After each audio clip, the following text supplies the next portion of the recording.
네, 지금부터는 수급을 통해서 종목들의 옥석을 가려보겠습니다. 수급 파이터 김태성 팀장님과 함께하겠습니다. 팀장님 안녕하세요. 네, 안녕하세요. 네, 이번 주 마지막 거래 그래도 좀 기분 좋게 마감할 수 있지 않을까 싶은데 일단 먼저 수급 동향부터 한번 살펴보도록 하겠습니다.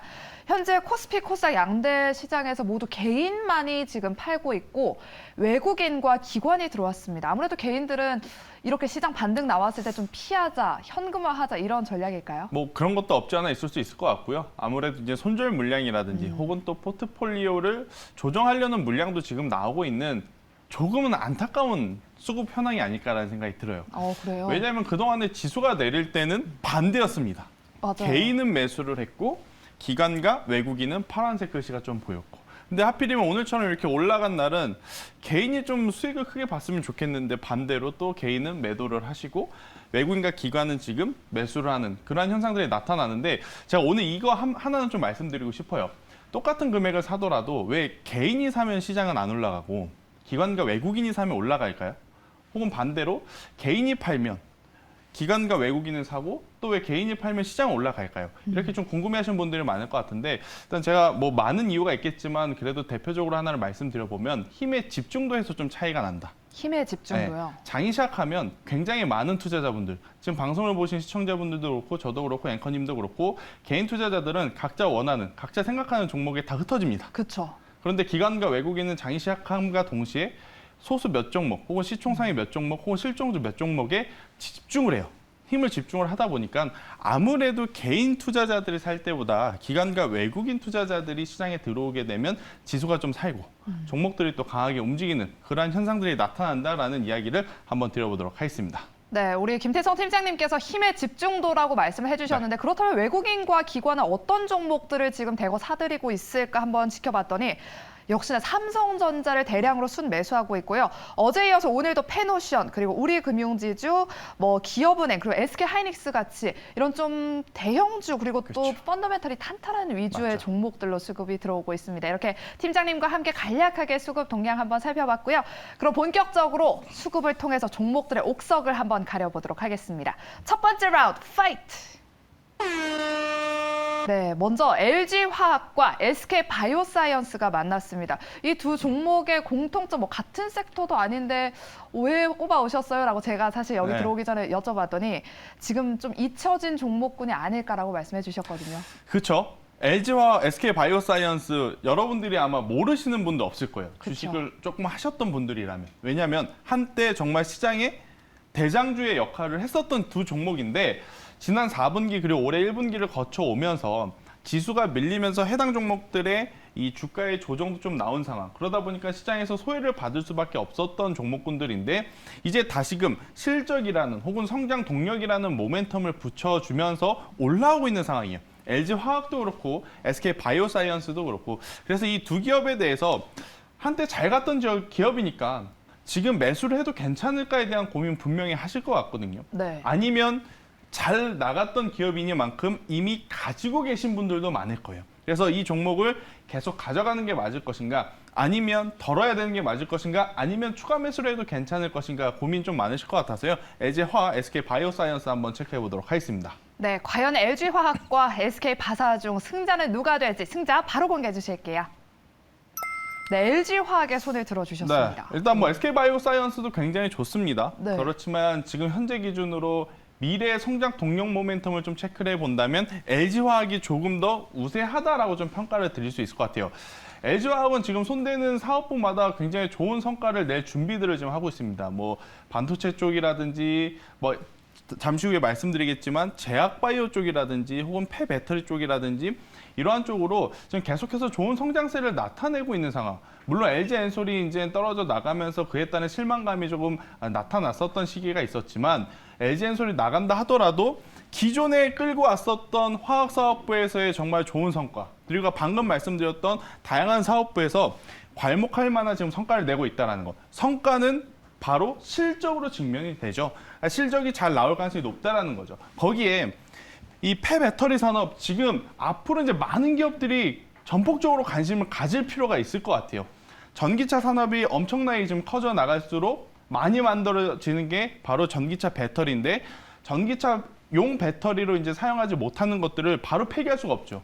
이 배터리 하나 만드는데 얼마나 많은 이 귀한 광물들이 들어가고 정말 많은 비용들이 들어가는데 그 배터리 이것을 살려서 다른 것으로 사용할 수 있으면 계속 지금 써야 되는, 그러니까 이 리사이클되는 폐배터리 산업의 성장도 충분히 앞으로는 장기적인 성장 동력으로 작용할 가능성이 굉장히 높기 때문에 LG화학 같은 경우에는 현재 위치 굉장히 매력적이다라고 생각이 들 수 있을 것 같고요. LG화학 제가 다양한 사업한다 그랬죠. 네. 제약바이오 쪽으로도 지금 오. 힘이 붙어주고 있어요. 그러니까 파트너사를 통해서 면역 항암제 부분에서 지금 임상 1상을 통과했다라는 이야기가 나오면서 일단 가지고 있는 사업부, 다양한 사업부에서 좋은 이야기들이 나오고 있기 때문에 LG화학 저는 현재 가격 굉장히 매력적이다라는 의견 한번 드려보도록 하겠습니다. 네, 이렇게 장기적인 성장 동력까지 가지고 있는 종목으로 LG화학에 손을 들어주셨는데요. 일봉을 보니까 쭉 넓게 보니까 최근에 막 우하향을 했던데 목표가 어느 정도까지 잡아볼 수 있을까요? 네, 우하향을 했지만 최근에 보면 거래량들이 다시 한번 좀 붙어주고 있어요. 오, 그렇네요. 네, 거래량들이 다시 붙어주고 있기 때문에 저는 여기서 한 번 더 시세가 붙어주게 된다면 60만 원까지는 한번 상승을 1차적으로 기대해봐도 괜찮지 않을까라는 의견 한번 드려보도록 하겠고요. 60만 원이라는 가격대가 돌파하게 되면 저는 65만 원까지도 장기적으로 좀 끌고 가셔도 괜찮지 않을까라는 의견 한번 드려보며 대신에 45만 원이라는 가격대가 이탈이 되게 되면요. 그때는 40만 원까지도 또 조정이 깊게 나올 수 있어요. 그래서 이제 45만 원이라는 가격대가 이탈 시에는 우선 손절하자라는 전략 드려보도록 하겠습니다. 네, 이렇게 LG화학 1차 목표가 60만 원 제시해 주셨고요. 2차 목표가는 65만 원, 손절가는 45만 원으로 제시해 주셨습니다. 그렇다면 두 번째 라운드 바로 넘어가 보겠습니다. 두 번째 라운드 라인업 파이트! 네, 강원랜드와 아모레퍼시픽이 만났습니다. 딱 보니까 리오프닝 수혜주네요. 그렇죠.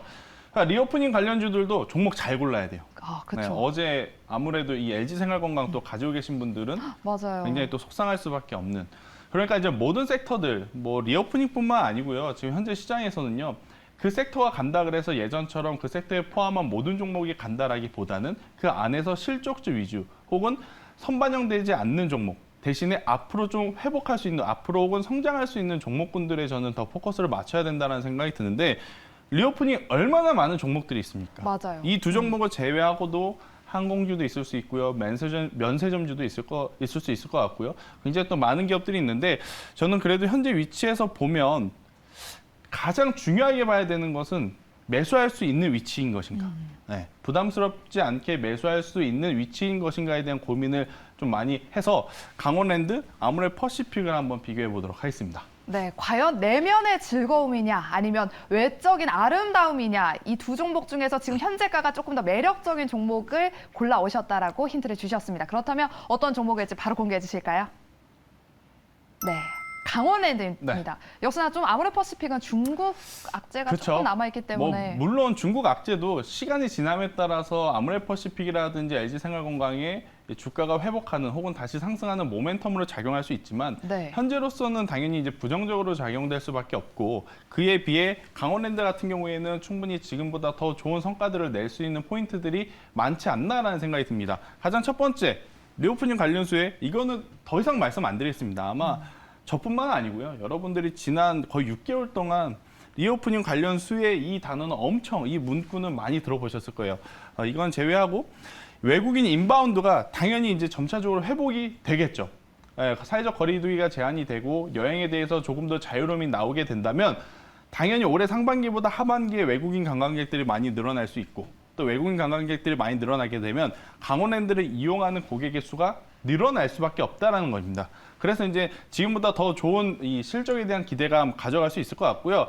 지금 강원랜드 같은 경우에는 가장 치명적이었던 게 영업시간을 단축시킨 겁니다. 기존에 20시간을 운영을 했는데 이 사회적 거리두기가 되면서 20시간에서 12시간으로 줄였어요. 그러니까 시간이 줄면 그 시간이 준 만큼 이용객들이 이용을 못하다 보니까 실적이 당연히 감소할 수밖에 없는. 하지만 이제 사회적 거리두기가 해제가 되면서 강원랜드 같은 경우에는 다시 그 영업시간을 정상으로 지금 올렸고 사이드 베팅이라고 하는 게 있더라고요. 제가 이제 직접 가서 뭐 게임을 해본 적이 없어서 저도 정확하게 말씀드리기는 좀 어렵지만 한도를 좀 최대한 늘려서 베팅을 하는 것은 이제 사이드 베팅이라고 해요. 이러한 큰 금액을 베팅할 수 있는 부분은 아직까지는 해제가 되지는 않았다 그래요. 하지만 이게 해제가 되게 되면 지금보다 훨씬 더 강원랜드 입장에서는 더 좋은 수익성을 확보할 수 있다. 당연히 이제 이 성장 모멘텀을 좀 볼 수 있겠죠. 그런 것들이 있기 때문에 굉장히 많은 리오프닝 관련 종목들이 있겠지만 저는 지금 위치에서라면 강원랜드 충분히 공략해 볼 만하다라는 의견 드려보도록 하겠습니다. 네, 많고 많은 리오프닝 관련 수혜주 중에서 강원랜드 현재 구간에서 매력적인 가격대다라고 말씀해 주시면서 강원랜드를 꼽아주셨습니다. 그렇다면 목표가 좀 넓게 바라봐도 될까요? 네, 일단 좀 높게 봐도 될 것 같아요. 강원랜드 같은 경우에는 오늘도 굉장히 좋죠. 굉장히 네. 좋아서 사실 이제 부담은 됩니다. 왜냐하면 강원랜드의 흐름을 놓고 보면 계속 올라가는 것보다는 좀 올라가면 잠시 쉬었다 올라가고 올라가면 또 잠시 쉬었다 올라가고 하는 모습을 보였기 때문에 일단 오늘 1차는 종가에 사시는 것 괜찮다라고 생각이 들지만 2차, 3차까지는 좀 고려를 하셔야 될 것 같아요. 그래서 다음 주 월요일 혹은 화요일 날 최근에 많이 오른 부분에 따른 피로도가 나타나게 되면 조정이 나타나게 되면 저는 27,500원, 27,000원에서 분할 매수를 해도 괜찮다 생각이 들고요. 여기서 올라가게 된다면 저는 목표가 4만 원 대신에 25,000원이라는 가격대가 이탈이 되게 되면요. 나중에 다시 매수를 할 때 하더라도 리스크 차원에서의 매도는 꼭 하셔야 된다는 의견 드려보도록 하겠습니다. 네, 이렇게 강원랜드는 분할 매수 의견 주셨고요. 목표가는 4만 원, 손절가는 25,000원 제시해 주셨습니다. 그렇다면 마지막으로 김태성 팀장님의 픽 종목은 무엇일지 바로 알아보도록 할게요. 지금 이런 시장에서 어떤 종목을 좀 우리 눈여겨봐야 될까? 우리 시청자분들 고민이 많으실 것 같은데요. 어떤 종목을 꼽아 오셨을까요?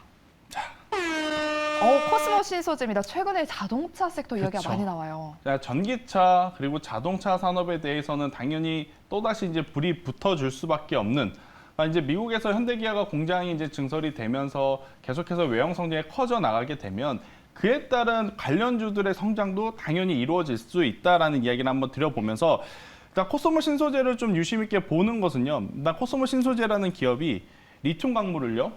미국에서 직접 미국 강산에서 거래를 통해서 받는다라고 해요. 받으려고 지금 하고 있어요. 이게 굉장히 중요하다라고 좀 말씀드리고 싶은 게 뭐냐면 전기차에 들어가는 대다수의 광물을 지금 중국이 패권을 좀 쥐고 있습니다. 그런데 이제 중국 같은 경우에는 국유화를 통해서 이러한 자원 광물을 무기화로 좀 사용을 할 가능성이 앞으로 높기 때문에 얼마만큼 이 배터리를 만드는 데 들어가는 광물을 안정적으로 수요처를 이 확보를 하느냐 싸움이 이제 가장 중요하거든요. 그런 것을 놓고 봤을 때 코스모 신소재의 현재의 횡보는 굉장히 저는 좋은 점수를 줘야 되지 않을까라는 생각이 들어요. 실질적으로 그렇게 되게 된다면 코스모 신소재 같은 경우에는 뭐 LG 엔솔이라든지 혹은 삼성 SDI 쪽으로 이제 판매량을 더 늘려 나갈 수 있기 때문에 당연히 지금보다 더 좋은 퍼포먼스를 낼 가능성이 높다라는 이야기 한번 드려보면서 현재 위치 굉장히 매력적이다는 이야기 드려보도록 하겠습니다. 네, 이렇게 코스모 신소재 말씀해 주셨는데 목표가, 손절가, 가격 전략 어느 정도로 잡아볼까요? 네, 일단 뭐 오늘 종가로 매수를 하셔도 괜찮습니다. 하지만 한번 시세가 낸 상황에서 이제 조정이 나오고 있기 때문에 어느 정도의 등락은 좀 염두를 해 두셔야 돼요. 그래서 45,000원 부분까지도 기술적으로 밀릴 수 있음을 좀 염두를 하시면서 분할 매수를 하시는 게 좋을 것 같고요.